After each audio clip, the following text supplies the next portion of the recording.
మాస్టర్తో మాటామంతి కార్యక్రమానికి స్వాగతం. నేను మీ మాస్టర్ దుర్గా ప్రసాద్. ఈరోజు మనతో పాటు పొలిటికల్ అనలిస్ట్ అప్పసాని రాజేష్ గారు ఉన్నారు. నమస్కారం సార్. నమస్కారం. సరే, మొత్తం రాష్ట్రం అంతా ఎలక్షన్ అయిన తర్వాత చాలా గొడవలు జరిగినాయి.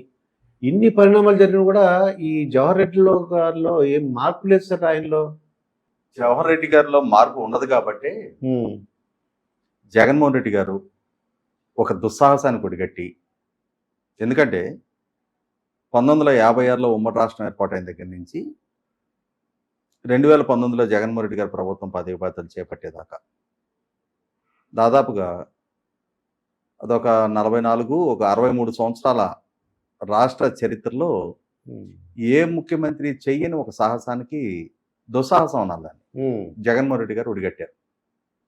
ముఖ్యమంత్రిగా జగన్మోహన్ రెడ్డి గారు, చీఫ్ సెక్రటరీగా జవహర్ రెడ్డి గారు, డీజీపీగా రాజేంద్రనాథ్ రెడ్డి గారు, ఈ ముగ్గురు ఒకే జిల్లా, ఒకే సామాజిక వర్గం.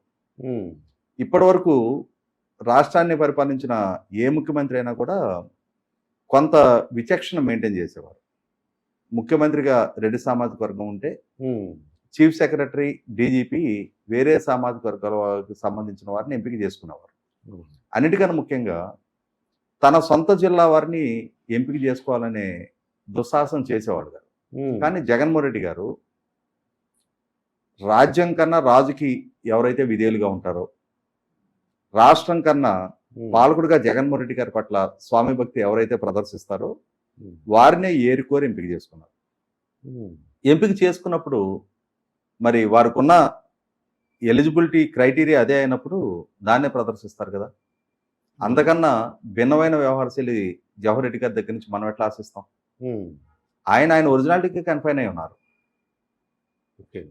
జగన్మోహన్ రెడ్డి గారు ఏ లక్ష్యంతో అయితే ఆయన ఎంపిక చేసుకున్నారో ఆ విధానాన్ని అవలంబిస్తూ ఉన్నారు.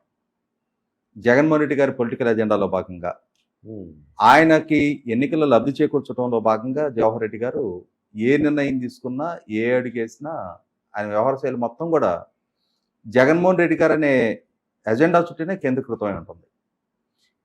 ఈ అంశం పట్ల అభ్యంతరం వ్యక్తం చేస్తానే చాలా సందర్భాల్లో చాలా రాజకీయ పక్షాలు ఎలక్షన్ కమిషన్ దగ్గరికి వెళ్ళి పదే పదే ఫిర్యాదులు చేయడం జరిగింది. జవహర్ రెడ్డి గారిని తప్పించండి అని చెప్పారు. డీజీపీ గారిని తప్పించారు, ఇంటెలిజెన్స్ చీఫ్ని తప్పించారు, చాలామంది ఐఏఎస్ అధికారులను తప్పించారు, చాలామంది ఐపీఎస్ అధికారులను ఎన్నికల విధి నుంచి దూరం చేశారు. కానీ జవహర్ రెడ్డి గారి దగ్గరికి వచ్చేప్పటికి మాత్రం మనకి రాజేంద్ర ప్రసాద్ లేకపోతే చిరంజీవి గారితో ఆ ఒకటి అడక్ అని చెప్పని ఒక సినిమా, రాజేంద్ర ప్రసాద్ అనుకుంటా, ఆ ఒకటి అడక్ అని చెప్పని ఒక సినిమా చూసాం. అవునండి. ఇది కూడా ఎలక్షన్ కమిషన్ కూడా ఆ ఒకటి అడక్ అని చెప్పని చెప్తుంది. మరి అంతటి దయాద్ర హృదయత జవహర్ రెడ్డి గారి మీద ఎందుకు ప్రదర్శిస్తున్నారో ఎలక్షన్ కమిషన్ వాళ్లే సమాధానం చెప్పాలి. ఎందుకంటే ఎన్నికలకి కోడ్ ఆఫ్ కాండక్ట్ వస్తుంది అని చెప్పని తెలిసి కూడా జవహర్ రెడ్డి గారు, ముఖ్యమంత్రి గారు ఇరువురు కూడా జనవరి 23వ తారీఖు నుంచి మార్చి 14వ తారీఖు వరకు వివిధ సంక్షేమ పథకాలకి ఆ లబ్ధిదారులకి ఆ సంక్షేమ ఫలాలు అందించే ఉద్దేశంతో డైరెక్ట్ బెనిఫిట్ ట్రాన్స్ఫర్ ద్వారా మేము నిధులు బదిలీ చేస్తున్నాము అని చెప్పని సభలు ఏర్పాటు చేశారు. ప్రజాధనంతో, మళ్ళీ వైసీపీ పార్టీతో ఖర్చుతో ఏర్పాటు చేయాల, ప్రజలు కట్టిన పన్నుల డబ్బుతోటి జగన్మోహన్ రెడ్డి గారు పాల్గొనే సభలు ఏర్పాటు చేశారు వివిధ ప్రాంతాల్లో. అక్కడికి ప్రజాధనంతో జగన్మోహన్ రెడ్డి గారు హెలికాప్టర్లో ప్రయాణం చేశారు. ఆ ప్రాంతంలో ఆ సభల్లో పాల్గొనడానికి వందలాది బస్సుల్లో ప్రజలను తరలించారు. అంటే ఏ సభ ఏర్పాటు చేసినా కొన్ని కోట్ల రూపాయల ప్రజాధనం ఖర్చు. అవునండి.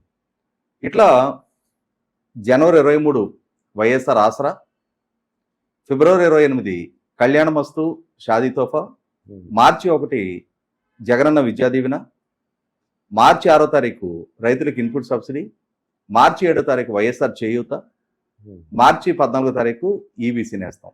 ఇట్లా 6 సంక్షేమ పథకాలకు సంబంధించిన సభలు ఏర్పాటు చేసి కొన్ని కోట్ల రూపాయలు ఖర్చు పెట్టారు. కొన్ని కోట్ల రూపాయల ఖర్చుతోటి పేపర్లో ఫుల్ పేజ్ యాడ్లు ఇచ్చారు. ఇంత ఖర్చు పెట్టిన ప్రభుత్వం సంక్షేమ పథకాలు లబ్ధిదారులకు మాత్రం డబ్బులు అకౌంట్లో వేయాలి. పైగా మార్చి 16వ తారీఖు కోడ్ ఆఫ్ కండక్ట్ అమల్లోకి వచ్చింది. కోడ్ ఆఫ్ కండక్ట్ అమల్లోకి వచ్చిన తర్వాత కూడా జగన్మోహన్ రెడ్డి గారి ఎజెండాలో భాగంగా జవహర్ రెడ్డి గారు స్క్రీనింగ్ కమిటీ ఆమోదం లేకుండానే జనరల్గా మనకి CFMS లో ఫస్ట్ ఇన్ ఫస్ట్ అవుట్ అని ఉంటుంది, ఫిఫో అంటారు. ఉమ్, అంటే బిల్స్ ఎవరివి ముందు అప్లోడ్ అయితే ప్రభుత్వంలో నిధుల లభ్యతను బట్టి వాళ్ళకి ముందు క్లియర్ చేయాలి. Okay first in first out. Okay ఒక అధికార వ్యవస్థ ధృవీకరించి ఒక కాంట్రాక్టర్కి పలానా వర్క్ కంప్లీట్ అయినందుకు బిల్లులు చెల్లించాలి అని చెప్పని ఉమ్, ప్రభుత్వ ఖర్చు CFMS లో అప్లోడ్ చేస్తారు. ఏ ఖర్చులకి ప్రభుత్వం నిధులు పే చేయాలి అని చెప్పని. ఓకే అందులో మొట్టమొదట ఏది నమోదైతే ఆ ప్రయారిటీ ఆర్డర్లో నిధుల లభ్యతను బట్టి పేమెంట్ చేసుకుని రావాలి. ఉమ్, కానీ జవహర్ రెడ్డి గారు ఈ ఫిఫోను ఉల్లంఘించి ఉమ్, జగన్మోహన్ రెడ్డి గారికి ఆత్మీయులు అనుకున్న వాళ్ళకి, జగన్మోహన్ రెడ్డి గారికి ఇష్టలు అనుకున్న వాళ్ళకి, సన్నిహితులు అనుకున్న వాళ్ళకి ముందు పేమెంట్లు చేస్తూ 13,000 కోట్ల రూపాయలు ఖర్చు పెట్టారు. ఉమ్, కానీ 6 సార్లుగా బటన్ నొక్కిన జనవరి 23వ తారీఖు నుంచి మార్చి 14 వరకు 6 సంక్షేమ పథకాలకు సంబంధించి 75 లక్షల మంది లబ్ధారులకు సంబంధించిన ఆ లబ్ధారులకు మాత్రం డబ్బులు విడుదల చేయాలి. 14,165 కోట్లు అది అట్లాగే బకాయి పెండింగ్ పెట్టి ఉమ్, కాంట్రాక్టర్లకు చెల్లింపు చేస్తూ వచ్చారు.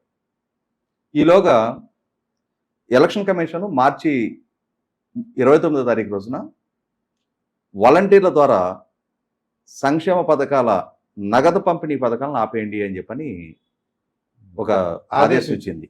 ఆ ఇచ్చిన నేపథ్యంలో పెన్షన్ల పంపిణీకి ప్రత్యామ్నాయ ఏర్పాట్లు చేయడానికి కావాల్సిన యంత్రాంగం లభ్యత ఉన్నా కూడా జవహర్ రెడ్డి గారు దీన్ని ఒక ఎన్నికల ఎజెండాగా మలచాలి, ప్రతిపక్షాల మీద నిందలు మోపాలి, ఉమ్, తద్వారా ఆ ఎమోషను జగన్మోహన్ రెడ్డి గారికి అనుకూలంగా మలచాలనే ఉద్దేశంతో ఈ పెన్షన్దారులని గ్రామ సచివాలయాలకు వచ్చి పెన్షన్ తీసుకోమని ఆదేశాలు ఇవ్వడం జరిగింది. దీని పర్యవసానం ఇక్కడ దీంట్లో ఇంకొక కీలకమైన అంశం కూడా ఏంటి అంటే ఉమ్, మార్చి 28వ తారీఖు రోజునే సాక్షి పేపర్లో మార్చి 30, 31 తారీఖులు బ్యాంకులు సెలవులుగా ఉన్నాయి కాబట్టి, మార్చి 31, ఏప్రిల్ 1 తారీఖు ఉమ్, బ్యాంకులు సెలవులుగా ఉంది కాబట్టి, బ్యాంకు పని దినాలు కాదు కాబట్టి, క్యాష్ విత్డ్రా చేయడానికి సాంకేతికంగా ఇబ్బందికరమైన పరిస్థితులు ఉన్నాయి కాబట్టి ఓకే పెన్షన్ల పంపిణీ ఏప్రిల్ 3వ తారీఖు నుంచి చేస్తాము అని చెప్పని ప్రభుత్వం అధికారికంగా ప్రకటించింది.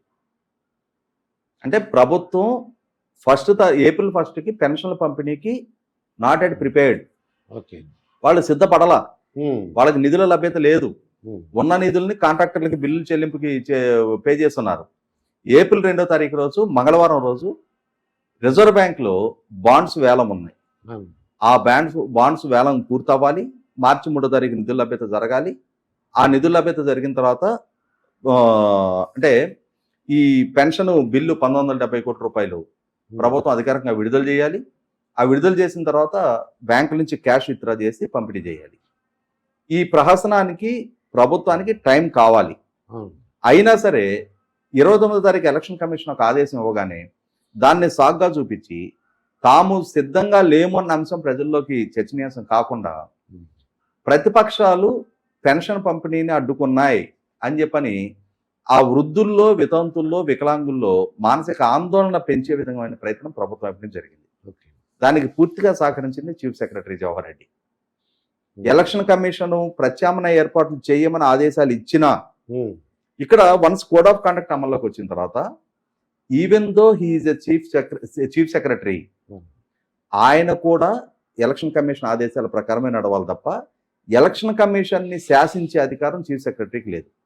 ఉమ్, అయినా సరే ఎలక్షన్ కమిషన్ ఒక స్పష్టతతో కూడిన ఆదేశాలు ఇచ్చినా కూడా చీఫ్ సెక్రటరీ గారు ఎలక్షన్ కమిషన్ ఆదేశాన్ని ఉల్లంఘించి, ఉమ్, ధిక్కరించి పెన్షన్ లబ్ధిదారుల్లో ఎమోషన్స్ ఫ్లేరప్ అయ్యే విధంగా అధికార పార్టీకి రాజకీయ ఎజెండాగా మలుచుకోవడానికి ఆస్కారం కల్పించారు.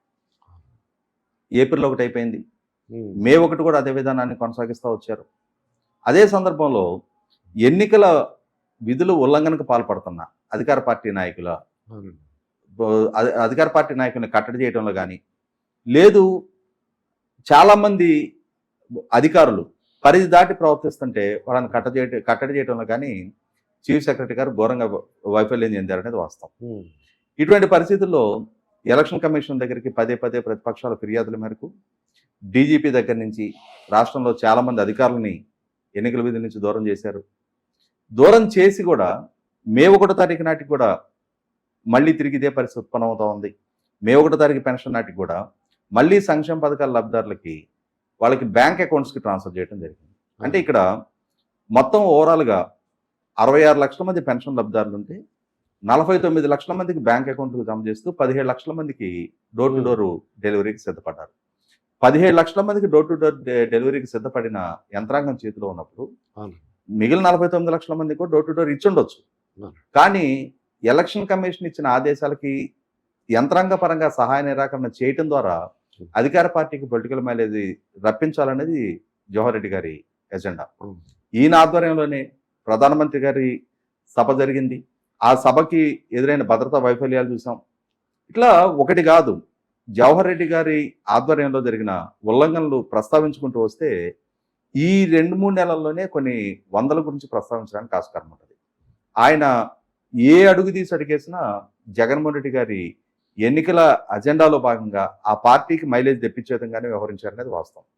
ఈ మధ్యకాలంలో చూస్తున్నాం, గత 5 సంవత్సరాల నుంచి సస్పెన్షన్ లో ఉన్న ఫార్మర్ ఇంటెలిజెన్స్ చీఫ్, డీజీపీ హోదాలో ఉన్న ఏబి వెంకటేశ్వర గారు, వారి మీద రెండోసారి ప్రభుత్వం విధించిన సస్పెన్షన్ చెల్లుబాటు కాదు, వారికి ఇమ్మీడియట్ గా పోస్టింగ్ ఇవ్వాలి అని చెప్పని క్యాట్ సెంట్రల్ అడ్మినిస్ట్రేటివ్ ట్రిబ్యునల్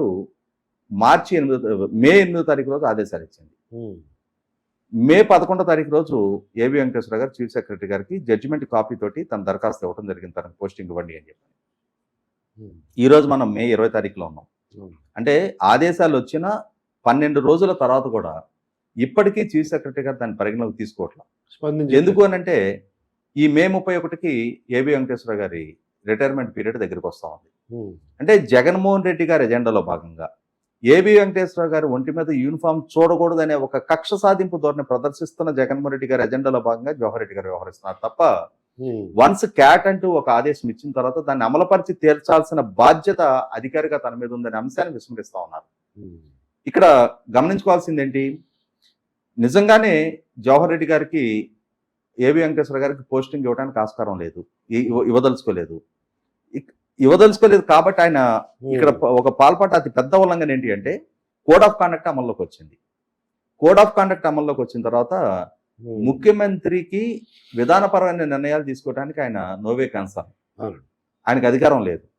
విధానపరమైన నిర్ణయాలు తీసుకునే అధికారం with permission, election commission permission తోటి చీఫ్ సెక్రటరీ గారికే ఉంది. ఆయనకి క్యాట్ నుంచి ఆర్డర్ వచ్చిన తర్వాత దాన్ని ఎలక్షన్ కమిషన్కి పంపించి ఎలక్షన్ కమిషన్ అనుమతితోటి ఈయనకి పోస్టింగ్ ఇవ్వాలి. కానీ జవహర్ రెడ్డి గారు ఈ ఫైల్ని ముఖ్యమంత్రి గారికి పంపించడం జరిగింది. ముఖ్యమంత్రి నోవే కన్సర్న్, ఆయన విధానపరమైన నిర్ణయం తీసుకున్న అధికారం ఆయనకి లేదు, అయినా సరే ముఖ్యమంత్రికి పంపించడం జరిగింది. ముఖ్యమంత్రి ఆయన విదేశీ పర్యటనకి వెళ్తూ దీని మీద మళ్ళీ రీఅపీల్ చేయమని చెప్పని నోట్ ఫైల్ మీద రాసి వెళ్ళిపోయారు. పంపించే అధికారం ఈయనకి లేదు, ఆ రాసే అధికారం ఆయనకి లేదు. దాన్ని బేస్ చేసుకొని లంచ్ మోషన్ పిటిషన్ ఫైల్ చేసి కోర్టులో ఇష్యూని లిటిగేషన్ ట్రాక్ చేయడానికి ప్రయత్నం చేస్తున్నారు తప్ప దానికి ఒక లాజికల్ కంక్లూషన్ ఇచ్చే ప్రయత్నం చీఫ్ సెక్రటరీ వైపు నుంచి జరగట్లా. అంటే చీఫ్ సెక్రటరీ కూడా వ్యక్తిగత రాగద్వేషాలకి కట్టుబడే పనిచేస్తా ఉన్నారు, జగన్మోహన్ రెడ్డి గారి ఎమోషన్స్ కి అనుకూలంగానే పనిచేస్తున్నారు తప్ప బిజినెస్ రూల్స్ కి కట్టుబడి పనిచేయటం లేనేది వాస్తవం. ఇటువంటి పరిస్థితుల్లో ఒక ఏబి వెంకటేశ్వర గారు లాంటి సుదీర్ఘ నేపథ్యం ఉన్న అధికారికే ఇటువంటి పరిస్థితి ఎదురవుతుంటే ఇక సామాన్యుడి పరిస్థితి ఏంటి? ఇవాళ ఎక్కడో బెడ్ రిడన్ అయి ఉన్న పెన్షన్దారుడి గురించి మనం మాట్లాడుకుంటున్నాం. ఒక డీజీపీ స్థాయి అధికారికి ఆయన కెరీర్ గురించే భద్రత కల్పించలేని చీఫ్ సెక్రటరీ 24 గంటలు జగన్మోహన్ రెడ్డి గారి పొలిటికల్ ఎజెండాలో భాగంగా పనిచేస్తున్న ఈ అధికారి ఏ విధంగా ఇవాళ రాష్ట్రంలో ఉన్న సామాన్యుడికి న్యాయం చేయగలుగుతారు? ఇవాళ వాళ్ళు మేము ప్రజలు కట్టిన పన్ను నుంచి జీతం తీసుకుంటున్నాము, మేము ప్రభుత్వ ఉద్యోగులము, చట్టానికి బాధ్యులం, బిజినెస్ రూల్స్ కట్టుబడి పనిచేయాలి, రూల్ ఆఫ్ లాకి బైండ్ అయి పనిచేయాలనే అంశాలే విస్మరించారు. జగన్మోహన్ రెడ్డి గారి పొలిటికల్ ఎజెండా అమలు పరిస్తే చాలు, ఎందుకంటే ఆయన మమ్మల్ని ఆ లక్ష్యంతో ఎంపిక చేసుకున్నారు కాబట్టి ఆయనకి లాయల్టీ ప్రదర్శిస్తే చాలు అని చెప్పని అతి స్వామి భక్తి ప్రదర్శిస్తున్న ఈ అధికారుల్ని ఇప్పటికైనా సరే స్టిల్ ఇంకా కూడా కాంట్రాక్ట్ అమల్లో ఉంది, ఇప్పటికీ ఇన్ని వైలేషన్స్ ఆయన పాల్పడతా ఉన్నారు. ఈ రోజుకి కూడా శాంతి భద్రతల సమస్యలు తలెత్తుతుంటే అధికారికంగా ఒక్క రివ్యూ సమావేశం కూడా ఏర్పాటు చేయని అధికారులు ఎవరైనా ఉన్నారంటే చీఫ్ సెక్రటరీని చూస్తాం. అదే సందర్భంలో ఈ శాంతి భద్రతల సాగ్గా సెంట్రల్ ఎలక్షన్ కమిషన్ చీఫ్ సెక్రటరీని డీజీపీని వివరణ ఇవ్వండి అని చెప్పని ఢిల్లీకి పిలిపించిన నేపథ్యంలో ఇక్కడ కూడా అంటే తన విధులు సక్రమంగా నిర్వహించని పర్యవసానం తలెత్తని ఈ సమస్యలకి దిగువ స్థాయి అధికారులను బలిపశులుగా చేసి వాళ్ళని సస్పెన్షన్ గురి చేస్తా ఉన్నారు. ఇక్కడ అంటే విధులు నిర్వహించని ఎవరి మీద క్రమశిక్షణ చర్యలు తీసుకున్నా దాన్ని మనం ఆక్షేపించాం. అవును. కానీ ఇక్కడ ఆయన ద్వారా నియామకం అయిన అధికారులనేమో ట్రాన్స్ఫర్, ఎలక్షన్ కమిషన్ ద్వారా నియామకం చేపట్టబడ్డ అధికారులనేమో సస్పెన్షన్ గురి చేస్తా ఉన్నారు. ఆ సస్పెన్షన్స్ కి రికమెండ్ చేస్తా ఉన్నారు. ఈయన రికమెండేషన్స్ ని తూచా తప్పకుండా ఎన్నికల సంఘం కూడా పరిగణలోకి తీసుకుంటా ఉంది. అంటే ఇక్కడ నేను ఇందాకే చెప్పినట్టుగా ఎందుకో తెలియదు ఈ జవహర్ రెడ్డి గారు అంటే ఒక అవ్యాజమైన ప్రేమ ఎన్నికల సంఘం కూడా ప్రదర్శిస్తా ఉంది. ఖచ్చితంగా ఒక్క క్షణం కూడా ఆ పదవిలో కొనసాగటానికి నైతికంగా కానీ రూల్స్ ని అతిక్రమించిన అంశాలు పదే పదే తేడతనం అవుతున్న సందర్భంగా కూడా రూల్ బుక్ ప్రకారం కూడా చూసుకున్నా కూడా ఆయన నాకు ఒక క్షణం కూడా పదవిలో కొనసాగనివ్వకూడదు. ఎలక్షన్ కమిషన్ ఇప్పటికైనా సరే అతను తప్పించి ఒక సమర్థుడైన బిజినెస్ రూల్స్ కి కట్టుబడి పనిచేసే న్యూట్రల్ గా ఉండే అధికారిని ఎంపిక చేసుకుంటే ఎలక్షన్ కమిషన్ కి గౌరవం వస్తుంది. అదే సందర్భంలో ఆ చీఫ్ సెక్రటరీ అనే స్థాయికి కూడా గౌరవం వస్తుంది. కాదు అనుకుంటే బహుశా నేను అనుకోవటం ఈ ఎన్నికలని ఎంత పారదర్శకంగా నిర్వహించాలని చెప్పని ఎన్నికల సంఘం ప్రయత్నం చేసినా ఇటువంటి అధికారులు ఆ విధుల్లో కొనసాగిన పక్షంలో అది ఎన్నికల సంఘానికే ఒక బ్లాక్ స్పాట్ గా మిగిలిపోవటం ఖాయం. ఇదండి అప్పసాని రాజేష్ గారితో జరిగిన ఇంటర్వ్యూ. మరొక ఇంటర్వ్యూతో మీ ముందుంటాను. మీ మాస్టర్ దుర్గా ప్రసాద్.